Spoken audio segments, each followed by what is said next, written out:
Hello प्यारे दोस्तों, स्वागत है आपका इंटरव्यू क्लासेस में। हम अपने 8th बोर्ड जो कि आपके 17 तारीख को होने वाला एग्ज़ाम है उसके लिए प्रिपरेशन कर रहे हैं, ठीक है ना। जिसमें हम हर चैप्टर के इंपॉर्टेंट क्वेश्चन जो आपके मॉडल पेपर में आए हुए हैं और जो बहुत इंपॉर्टेंट है और 100% आपको यहाँ से देखने को मिलेगा उनके बारे में चर्चा कर रहे हैं, ठीक है ना। ये अपना चैप्टर नंबर 3 है, चतुर्भुजों को समझना। और आप जानते हैं ये आपके 6 मार्क्स का है। और अगर आप ये वीडियो कंप्लीट देखते हैं तो आप बेहतरीन स्कोर करेंगे, ठीक है। बाकी के वीडियो अगर आपने नहीं देखे तो चैनल की प्लेलिस्ट में जाके देख सकते हैं, नहीं तो यहाँ पे आपको लिंक मिल जाएगा, ठीक है ना। चलिए स्टार्ट करते हैं इंपॉर्टेंट क्वेश्चन, ठीक है। फर्स्ट है, चार भुजाओं से घिरी समतलीय आकृति को क्या कहते हैं। समतलीय आकृति चार भुजाओं से घिरी हुई विकर्ण नहीं होते हैं, ठीक है। त्रिभुज भी नहीं कहते हैं, वृत्त भी नहीं कहते हैं, उसे कहते हैं हम चतुर्भुज। बहुत ही ईजी था ये तो, ठीक है। अगला देखिए, चतुर्भुज के आमने सामने वाले बिंदु को मिलाने वाली रेखा को, ध्यान रखिए आपने कोई भी चतुर्भुज ये खींच दिया, इसके आमने सामने की भुजाएं ये और ये, इनको हम कहते हैं विकर्ण। क्या कहते हैं? विकर्ण। Option a correct answer. अगला देखिए, समांतर चतुर्भुज की सम्मुख भुजाएं होती है। सम्मुख भुजाएं कैसी होती हैं? तो सम्मुख भुजाएं, समांतर चतुर्भुज बोला, समांतर का मतलब हो गया ये ऐसा, जिसमें समांतर में ये दोनों, ये भुजा समांतर है, ये भुजा समांतर, आपस में ये समांतर है। तो इनके विकर्ण जो होते हैं ना, ये वाला और ये वाला हमेशा बराबर होंगे। क्या होंगे? बराबर। ऑप्शन द करेक्ट आंसर है, ठीक है ना। अगला देखिए, वर्ग के चारों कोणों का नाप क्रमशः होता है। क्या होता है? आपने वर्ग बना दिया है। वर्ग की खासियत क्या है? वर्ग की खासियत ये है कि उसके सारे कोण होते हैं ना 90 डिग्री होते हैं। कितने डिग्री? 90 डिग्री, ठीक है ना। आयत में भी 90 होता है, ठीक है ना। तो ऑप्शन ब करेक्ट कर दोगे, ठीक है ना। अगला देखिए, अब यहाँ पे बोला है कि चित्र दिया गया उसमें भुजा, तो यहाँ पे मेंशन नहीं है अपने जो फिगर है ना वो, इसलिए ये छोड़ दो एक बार, ठीक है। अगला देखिए, फिर क्वेश्चन है, आपको पता करना है कि आकृतियों में x का मान निकालना है। ध्यान दीजिए, यहाँ पे ये बाहर की साइड है x, और यहाँ पे 125 है, ये भी 125 है। तो ध्यान रखिए, किसी भी बहुभुज के बाह्य कोणों का योग हमेशा 360 होता है। जैसे देखो, इसमें भुजाएं कितनी, 1 2 3 4 5। तो इसमें 5 भुजा हो, चाहे 15 भुजा हो, 10 भुजा हो, चाहे 4 भुजा हो, चाहे 3 हो, हमेशा बाह्य कोणों का योग हमेशा 360 होगा, ठीक है ना।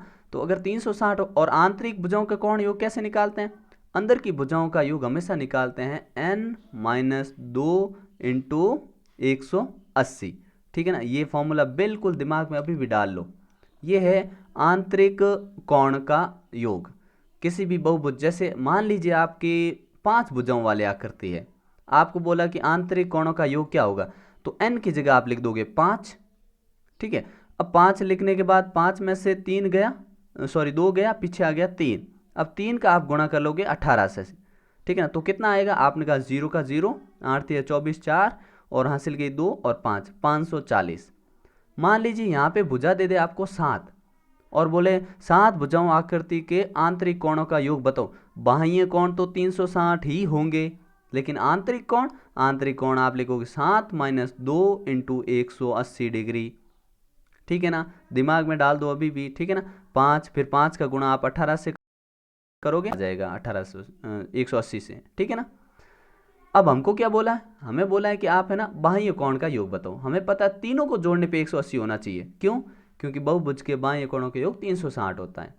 तो आपने 125 से 125 हो गए 250, 250 को आपने अगर घटा दिया 360 में से तो 110 आपका उत्तर आ गया, ठीक है। अब इसमें भी पूछा आपको, ये थोड़ा इंटरेस्टिंग है और ऐसा क्वेश्चन आपको 100% देखने को मिलेगा। आगे वाले पेज पे आपको वैसे क्वेश्चन खूब सारे मिलेंगे जिन पे आप अच्छी प्रैक्टिस कर सकते हैं, ठीक है। देखो, ये ऐसा निशान होता है ना, उसका मतलब होता है कि वो 90 डिग्री है। ये अब 90 डिग्री का कोण यहाँ है, तो ये हो गया 90। यहाँ पे बनाया है, मतलब ये अंदर वाला 90 है, तो बाहर वाला भी 90 होगा, क्योंकि एक सीधी रेखा जिसके ऊपर ये 90 है तो ये भी 90 होगा, क्योंकि सीधी रेखा होती है सरल रेखा 180 डिग्री की, ठीक है। तो अब आपने सबको मिला के जोड़ लिया, बाकी आपके दे रखा है 70 है और एक x का मान ही निकालना है। तो आप जब माइनस करोगे तो आपके 50 डिग्री, ठीक है ना। अगला देखिए, ये बिल्कुल याद रखना, यहाँ पे दो कॉन्सेप्ट बताऊंगा मैं। जब आपको बाह्य कोण का माप, ठीक है ना, पता हो, ठीक है ना। आप जानते हैं बाह्य कोण किसी का भी हो, बहुभुज कोई भी हो, 360 होता है। अगर उसमें समबाहुभुज, ठीक है ना, समबाहुभुज में भुजाएं अगर दी हुई हो, भुजाएं दी हुई कौन पूछे ना, तो 360 में भुजाओं का भाग लगा दो, ठीक है। मान लीजिए भुजाएं 9 हैं, तो आपको पूछा कि आप प्रत्येक कोण कितने का होगा, तो 360 में 9 का भाग लगा दीजिए, 40 उत्तर। अगर भुजाएं 15 हो तो आपको बताना, तो 15 का भाग लगा दीजिए 360 में, 24 डिग्री। अब इसका उलट करते हैं। मान लीजिए आपको बोल दिया कोण आपके 40 डिग्री का बन रहा है, समबाहुभुज है, और इसकी कितनी भुजाएं होगी, तो कुछ नहीं, 360 तो हमेशा ऊपर रखना है, भाग लगा दीजिए 40 का, 0 से 0 कैंसिल, 4 को इससे काटा तो 9 बार, तो उसमें भुजाएं कितनी हुई, 9 भुजाएं। इसका मतलब यही ध्यान रखना, 360 ऊपर लिखो। अगर भुजाएं पता करनी है, भुजाएं दी हुई है, जो दिया हुआ इसके नीचे लिख दो। मान लीजिए कोण दिया हुआ है 24 डिग्री एक कोण है, तो भुजाएं बताओ, तो आप भाग दोगे तो 15 आ जाएगा। और इसके बजाय यदि हमको ये दे दे कि आप बताइए कि आपके भुजाएं 9 हैं, तो आप भाग दोगे तो आपके 40 आ जाएगा। ठीक है ना, इस प्रकार से करना है ऐसे सवाल को। अगला देखिए, ये वाला क्वेश्चन बहुत इंटरेस्टिंग है और इतना इजी वे में समझोगे अभी कभी जिंदगी में नहीं भूलोगे। ध्यान रखिएगा, अगर समांतर चतुर्भुज है, मतलब दो भुजाएं समांतर जा रही, तो उसमें कुछ गुण होते हैं। देखिए, ये y जो है ना, ये 100 डिग्री होगा। कारण क्या है कि ये सम्मुख है, ठीक है ना, इसे कहेंगे सम्मुख कोण। आपको ऐसे लिखना पड़ेगा ब्रैकेट में कि सम्मुख कोण, कारण कि इसके एकदम सामने है। ठीक है, क्योंकि ये भुजाएं समांतर है, क्यों, देखो दे रखा है कि समांतर चतुर्भुज है, इसका मतलब ये समांतर चतुर्भुज में ये जितना एंगल उतना इसके सामने वाला, तो हमने लिख दिया 100 डिग्री। अच्छा, ये वाले जो एंगल होते हैं ना, इनको हमेशा आपस में जोड़ते हैं। जैसे ये दोनों कोण का जोड़ हमेशा कितना होता है, 180 डिग्री समांतर चतुर्भुज में। तो ये दोनों कोणों को कहते हैं हम आसन कोण, क्योंकि देखो दोनों पास पास में बैठे हैं। जेड और 100 डिग्री आसन कोण होगा, और ऐसे कैसे ये भी आसन कोण हुए, तो इनका जोड़ कितना 100 होगा। तो आपने 100 प्लस जेड बराबर 180 के बराबर होगा, क्योंकि आसन कोण, फिर आपके जेड आ गया घटाने पे 80। अब अगर आपका जेड 80 आ गया है, तो ये सामने वाला है, बहुत ही आसान, 80 डिग्री सम्मुख कोण हो गया। फिर दूसरा देखिए, ये है अपना 50 डिग्री, आप जानते हैं ये इसके पास में बैठा है, तो इन दोनों का जोड़ 180 होना चाहिए। क्यों, क्योंकि समांतर चतुर्भुज में आसन कोणों का योग 180 होता है। तो आपके ये निकल आया आपके 150 डिग्री, 130 डिग्री। ठीक है ना, अगर ये 130 आ गया ये वाला, तो ये अपने आप 130 हो गया, क्योंकि सम्मुख हो गया।